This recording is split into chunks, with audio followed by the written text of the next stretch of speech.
And now we're going to look at one of the concepts from the science of organizational change, which is called change agility. It's one of the core concepts in the book. And I say something very radical in the book.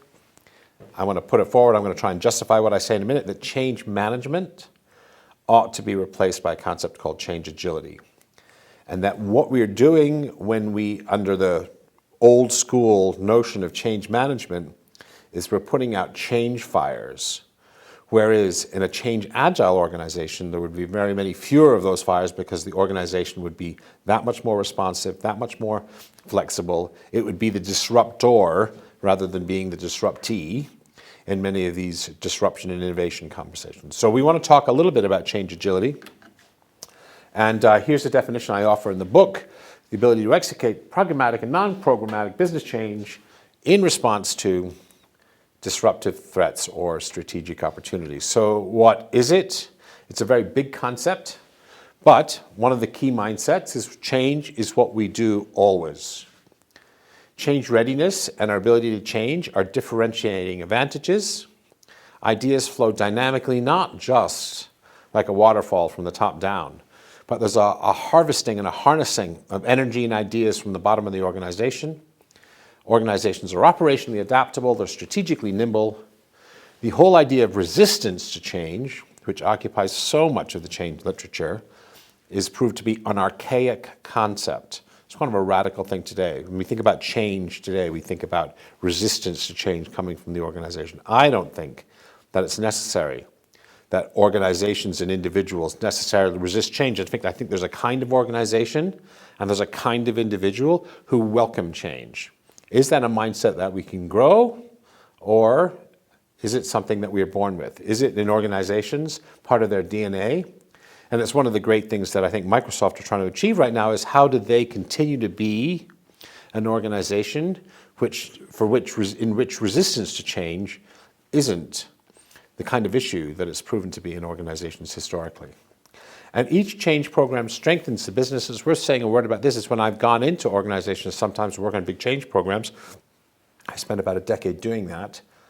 Very often they were so fatigued from the program that went before that people were demoralized, they were disengaged, the leaders were exhausted. There was a kind of almost like overworking out at the gym. They were unable to, do their best at the change program, which I was tasked with helping with, because they were still fatigued from the last one. It's sometimes called change fatigue. Sometimes people call it initiativitis.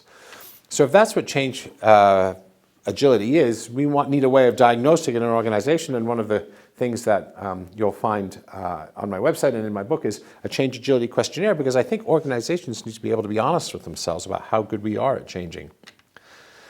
So now, changing gears, we're going to talk practically about how you might create a change agile business. And one of the things that's important here to understand is that all of the aspects that drive organizational performance are in a sense linked. And you could call it the weakest link principle, is that no organizational change can proceed more quickly or more efficiently than the weakest link. What do I mean? If you're trying to implement a business system or a change in structure or strategy, and people's mindset or behaviors or culture are not aligned, it's easy to see that you're likely to fail. Similarly, if you try to change individual mindsets, but you don't pay attention to behaviors, culture, or the structures that keep that mindset in place, this change will fail. So all of these need to act in sync, because no change can proceed more quickly than the weakest link. So now, one of the exciting things I'm going to talk about is how you actually create change agile organizations. And we're going to talk about 4 themes this morning from change agile organizations. And the 4 that I think are most important are: how do you create a growth culture? I've been talking to Microsoft about that. It's one of the chief executives' most important priorities at the moment, is taking growth mindsets and creating growth cultures.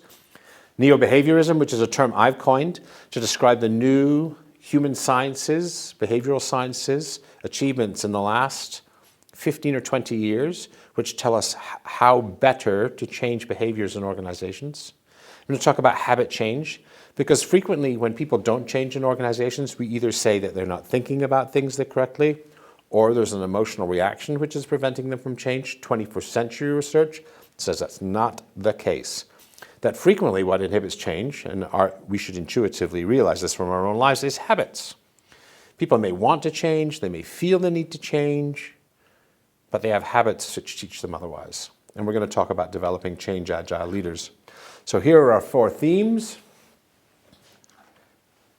And let's talk first about the growth mindset. So what is the growth mindset? Professor Carol Dweck from Stanford University studied a group of 10-year-olds, and she gave them a task that was just 25% more difficult than they might be useful. And unsurprisingly, she found that there were a group of children who welcomed the extra challenge, who rededicated themselves, who worked longer, and she found a group of children who gave up. So she found this to be an interesting phenomenon, and she spent an entire year studying the way people respond to challenges. She calls one the growth mindset, is the healthy way of responding to new challenges, and the other is the fixed mindset, which is a more negative way of responding to challenges. And so some of the aspects that we need to pay attention to are intelligence can be developed. People with the growth mindset persist in the face of setbacks. They see extended effort as a path to mastery, not how much talent I have. They learn from criticism.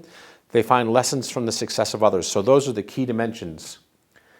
Intelligence is static. They see every challenge as either a validation or a test of a fixed intelligence or a fixed capability that they possess.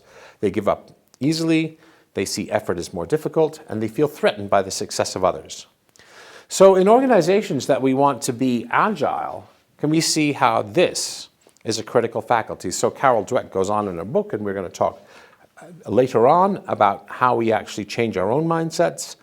But one of the things is that we need to do, as well as changing mindsets, is to think about culture. And so how do we move from a growth mindset to a growth culture?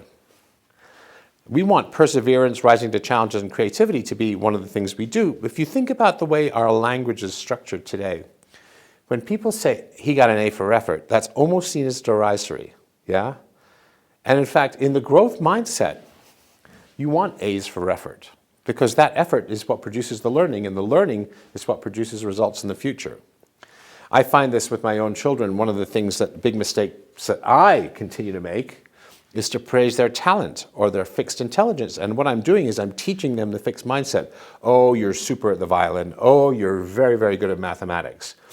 And what I want to praise is their willingness and ability to dedicate themselves in the face of challenges that they're not good at.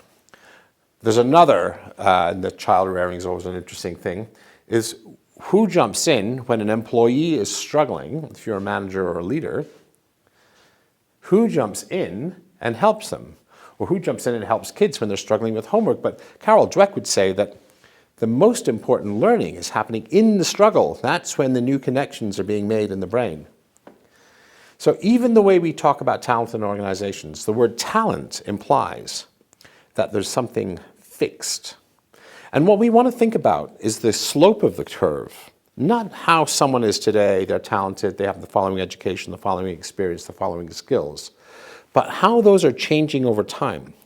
Because we want not just people who are knowers today, but people who are growers. And that's one of the things that I think makes a difference between the people who are really thinking proactively about talent in the world today, is they look for recruiting people who are growers and not knowers.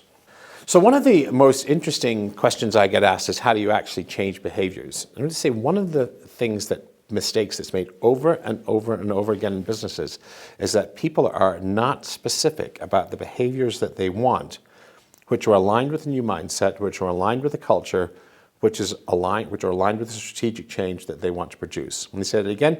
The behaviors are aligned with the mindset and the culture and the change they're trying to produce. What happens if behaviors aren't aligned?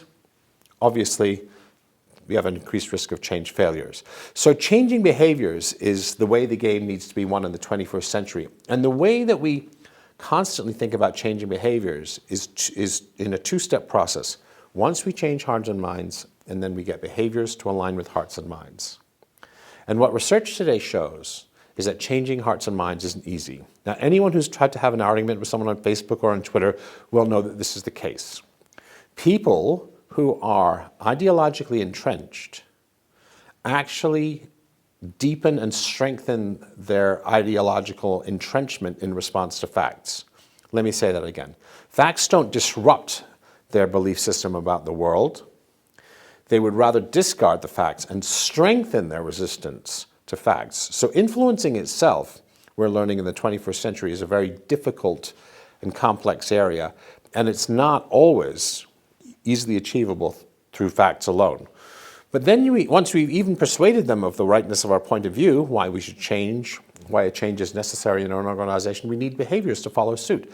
And as we've seen, habits can get in the way. So, in a very interesting piece of research, Professor Pronovost studied something called central line implementation, central line insertions in hospitals. So a central line is what happens when they need a long-term IV. Everybody's had an IV, but when they need one in for a long time, central lines are a more reliable way of doing that.